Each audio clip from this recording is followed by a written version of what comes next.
Assalamualaikum warahmatullahi wabarakatuh. Yang terhormat kepada Bu Gading Giovanni selaku dosen pengampu mata kuliah pendidikan Pancasila. Yang terhormat kepada teman-teman jurusan ilmu hadis yang kami banggakan. Pertama-tama marilah kita panjatkan puja dan puji syukur kita kehadirat Allah Subhanahu wa taala yang telah mencurah limpahkan rahmat serta hidayah sehingga kita dapat bersama-sama belajar pada pertemuan kali ini. Kedua kalinya, sholawat serta salam kita panjatkan ke hadirat Nabi Muhammad SAW yang telah membawa kita dari zaman gelap menuju zaman terang benderang, yaitu ad-dinul Islam.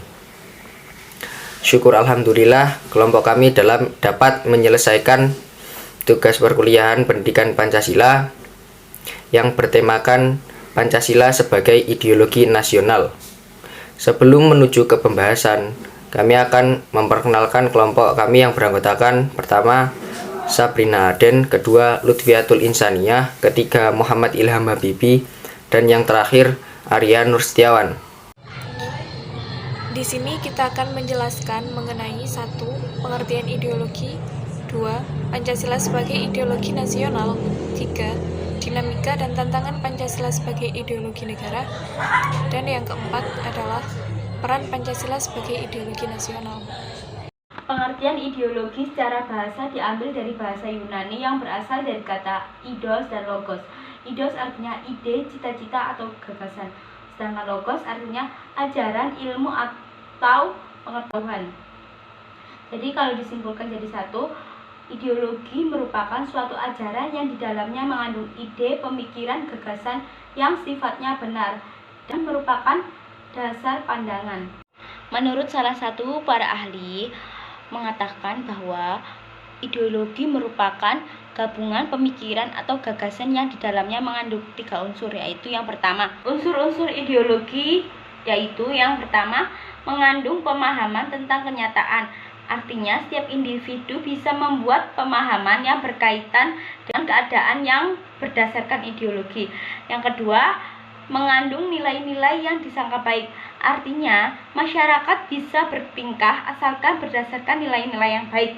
Yang ketiga, mengolah sebuah penyesuaian tindakan. Ideologi sendiri pun dibagi menjadi 2, yaitu ideologi terbuka dan ideologi tertutup.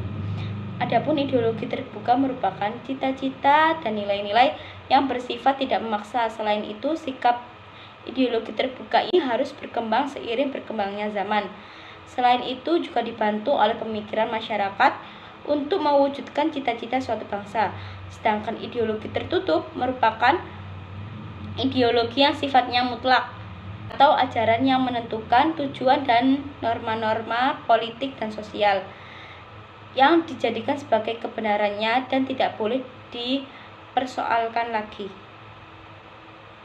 Dimensi-dimensi pada ideologi yaitu dimensi realitas, dimensi idealitas, dimensi normalitas, yang terakhir dimensi fleksibilitas. Dimensi realitas artinya adalah gambaran kenyataan yang tumbuh pada masyarakat. Nilai-nilai dasar yang di dalamnya berasal dari nilai-nilai yang tumbuh pada masyarakat pengikutnya. Kemudian, masyarakat tidak lagi dipaksakan untuk melakukannya, sebab nilai-nilai dasar itu sudah milik bersama. Dimensi idealitas artinya ideologi Pancasila mengandung harapan-harapan serta cita-cita di berbagai kehidupan yang ingin dicapai oleh masyarakat. Dimensi normalitas merupakan ideologi yang di dalamnya bersifat menarik masyarakat, yang berbentuk tujuan wajib ditaati dan bersifat positif.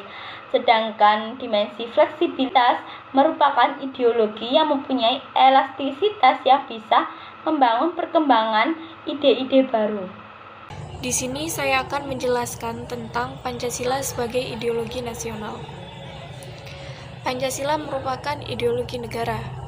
Pancasila berasal dari bahasa Sanskerta, yakni panca dan sila. Panca yang berarti 5, sila yang berarti prinsip atau asas. Maka dapat diambil kesimpulan bahwa Pancasila merupakan pedoman atau rumusan kehidupan suatu negara atau bangsa. Nilai-nilai yang terkandung dalam Pancasila itu ada 5, Yang pertama yakni nilai ketuhanan yang Maha Esa. Yang kedua, nilai kemanusiaan yang adil dan beradab. Yang ketiga, nilai persatuan Indonesia. Yang keempat, nilai kerakyatan yang dipimpin oleh hikmat, kebijaksanaan dalam permusyawaratan perwakilan. Dan yang kelima, yakni nilai keadilan sosial bagi seluruh rakyat Indonesia. Sejarah lahirnya Pancasila diklaim pada tanggal 1 Juni dalam pelaksanaan sidang BPUPKI pada tahun 1945 yang disampaikan oleh Bung Karno dalam pidatonya, bahwa dasar negara telah ditentukan dan dasar negara tersebut terumus dalam 5 nilai. Yang pertama, nilai ketuhanan. Yang kedua, nilai peri kemanusiaan. Yang ketiga, nilai demokrasi atau mufakat. Yang keempat, nilai kesejahteraan sosial. Dan yang kelima, nilai ketuhanan. Kesimpulan rumusan Pancasila tersebut kemudian diwujudkan dalam wujud Pancasila yang biasa disebut dengan Pancasila yang pertama dan mengalami perubahan menjadi Pancasila yang kedua pada tanggal 22 Juni 1945 atau yang biasa disebut dengan Pancasila Piagam Jakarta. Berdasarkan redaksi atau pengaturannya, Pancasila yang pertama dengan Pancasila yang kedua mengalami perbedaan. Pada rumusan Pancasila yang pertama, sila ketuhanan yang Maha Esa berada pada sila kelima. Sedangkan pada rumusan Pancasila yang kedua, ketuhanan yang Maha Esa berada pada sila yang pertama, dengan ditambah kalimat kewajiban menjalankan syariat Islam bagi pemeluk-pemeluknya. Selanjutnya, pada rumusan Pancasila yang pertama, sila pertamanya berbunyi kebangsaan Indonesia. Namun pada rumusan Pancasila yang kedua, berubah lagi menjadi persatuan Indonesia, serta tempatnya berada pada sila ketiga. Kemudian, pada rumusan Pancasila yang pertama, sila ketiga berbunyi demokrasi atau mufakat. Tetapi pada rumusan Pancasila yang kedua, berubah menjadi kerakyatan yang dipimpin oleh hikmat, kebijaksanaan dalam permusyawaratan perwakilan, serta menduduki pada sila keempat. Setelah itu, pada rumusan Pancasila yang pertama, sila keempat berbunyi kesejahteraan sosial. Namun, pada rumusan Pancasila yang kedua, berubah menjadi keadilan sosial bagi seluruh rakyat Indonesia dan menempati sila kelima. Kemudian, isi Piagam Jakarta dirombak pada sila pertama dengan menghilangkan kalimat kewajiban menjalankan syariat-syariat Islam bagi pemeluk-pemeluknya. Ideologi itu ada dua, ideologi terbuka dan ideologi tertutup. Di sini Pancasila menggunakan ideologi yang terbuka. Ideologi terbuka merupakan ideologi yang dapat berinteraksi dengan perkembangan zaman dan adanya dinamika secara internal. Sumber semangat ideologi terbuka itu sebenarnya terdapat pada penjelasan umum Undang-Undang Dasar 1945. Terbuka karena Pancasila dapat menerima dan mengembangkan ideologi baru dari luar, serta dapat berinteraksi dengan perubahan dan perkembangan zaman dan lingkungannya. Bersikap demokratis dalam arti membuka diri untuk masuknya pengaruh budaya luar dan dapat menampung pengaruh nilai-nilai dari luar yang kemudian diinkorporatif untuk memperkaya bentuk dan ragam kehidupan bermasyarakat. Pancasila serta kelima silanya merupakan satu kesatuan yang tidak dapat dipisahkan. Kemudian, pengalaman dan pemahamannya mencakup semua nilai yang terdapat di dalamnya, yakni sila pertama mengandung nilai spiritual yang memberikan kebebasan kepada seluruh pemeluk agama.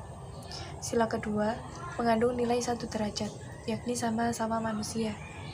Sila ketiga mengandung nilai kebersamaan.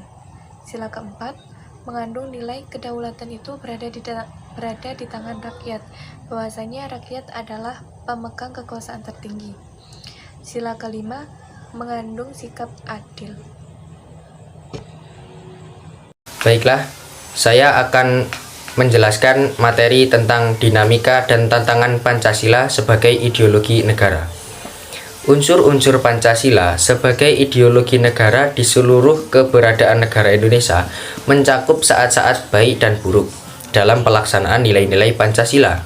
Dalam Pancasila perubahan, bangsa ini masih menghadapi masa-masa baik dan buruk, khususnya keengganan aparat negara untuk membicarakan Pancasila, apalagi diakhiri dengan pelenyapan Pancasila dalam rencana pendidikan masyarakat. Meski pada akhirnya ada perhatian otoritas negara tentang pengajaran Pancasila dalam pendidikan lanjutan, Pancasila terdiri dari 5 undang-undang yang saling berhubungan dan tidak dapat dipisahkan satu sama lain. Pancasila bersifat progresif, mengandung arti bahwa kelima status Pancasila menunjukkan perkembangan susunan yang berjenjang. Setiap undang-undang memiliki situsnya sendiri dalam rangkaian rencana yang disatukan sehingga tidak dapat dipindahkan atau diubah semuanya.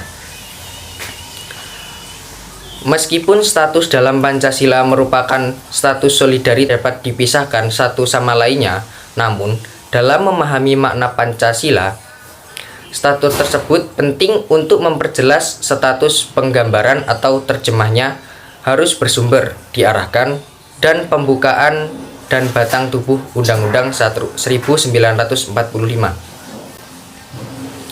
Komponen-komponen yang mempengaruhi pengujian Pancasila sebagai ideologi negara meliputi variabel luar dan variabel dalam. Unsur-unsur luar tersebut antara lain meliputi pertarungan ideologi antara negara-negara adidaya, antara negara Amerika Serikat dan Uni Soviet antara tahun 1945 dan 1990 yang berakhir dengan bubarnya Uni Soviet sehingga Amerika Serikat berubah menjadi kekuatan super utama. Penguatan isu-isu sosial di seluruh dunia yang dipisahkan oleh penggabungan sistem kepercayaan asing yang berbeda dalam keberadaan negara dan negara karena paparan data. Adapun faktor internal meliputi hal-hal sebagai berikut. Yang pertama, pergantian petinggi negara yang berkuasa melahirkan kebijakan politik yang berorientasi pada kepentingan kelompok atau partai, sehingga ideologi Pancasila sering terabaikan. Kedua, penyalahgunaan kekuasaan atau korupsi mengakibatkan rendahnya kepercayaan masyarakat terhadap petinggi negara yang berkuasa sehingga kepercayaan terhadap ideologi menurun drastis. Tidak hanya itu saja, namun ada lagi, yaitu meningkatnya kebutuhan dunia karena perkembangan penduduk dan kemajuan ideologi yang menghasilkan transaksi ganda yang terprogram dari aset reguler. Efek substansi adalah habitat biasa seperti banjir, kebakaran hutan, dan lain-lain. Faktor internal antara lain yaitu perubahan sistem pengambilan keputusan telah melahirkan strategi politik yang disusun untuk kepentingan individu sehingga ideologi Pancasila sering diabaikan. Penyalahgunaan kekuatan menyebabkan rendahnya kepercayaan terbuka pada atasan sehingga kepercayaan terhadap ideologi turun secara signifikan. Digarisbawahi bahwa pelaksanaan persekolahan Pancasila dan pendidikan lanjutan harus diselenggarakan sebagai mata pelajaran yang mandiri dan harus diingat untuk rencana pendidikan setiap perguruan tinggi. Kehadiran kursus-kursus pembimbing Pancasila adalah keinginan negara, bukan keinginan orang atau perkumpulan untuk pengakuan sebuah negara. Pancasila sebagai ideologi nasional. Pentingnya ideologi. Setiap bangsa memerlukan nilai-nilai, norma-norma yang diyakini mampu berfungsi sebagai rujukan atau acuan untuk memperjuangkan cita-citanya. Selain itu, setiap bangsa juga memerlukan pengetahuan mengenai apa yang baik dan apa yang buruk, dan apa yang benar dan apa yang salah. Dan setiap bangsa juga memerlukan kepercayaan yang diharapkan untuk memotivasi kebersamaan dalam menjamin kelangsungan hidupnya. Dan juga bagi bangsa Indonesia, jawabannya merupakan Pancasila, baik secara pandangan hidup maupun sebagai dasar negara yang sudah terbukti memenuhi tuntunan kodrat bagi kehidupan suatu bangsa itu sendiri. Peran ideologi. Menurut Juremi, ideologi mempunyai peranan yang sangat penting bagi bangsa Indonesia, yaitu sebagai berikut. Yang pertama ialah mempunyai peran sebagai citra jati diri bangsa, di mana Indonesia merupakan kelompok sosial yang besar, mempunyai kebutuhan yang memiliki citra dari dirinya. Yang kedua ialah mempunyai peran sebagai akan penemu keyakinan dan kebenaran dalam perjuangan bersama. Yang ketiga ialah mempunyai peran sebagai penghubung antara satu generasi dengan generasi lainnya, antara pendiri dan generasi penerus, sehingga generasi penerus akan terus melanjutkan perjuangan generasi pendahulunya untuk menggapai cita-cita yang diinginkan. Yang keempat ialah mempunyai peran sebagai hukum dasar, dalam artian ini sebagai pedoman utama dalam pembuatan aturan perundang-undangan. Fungsi Pancasila sebagai ideologi nasional.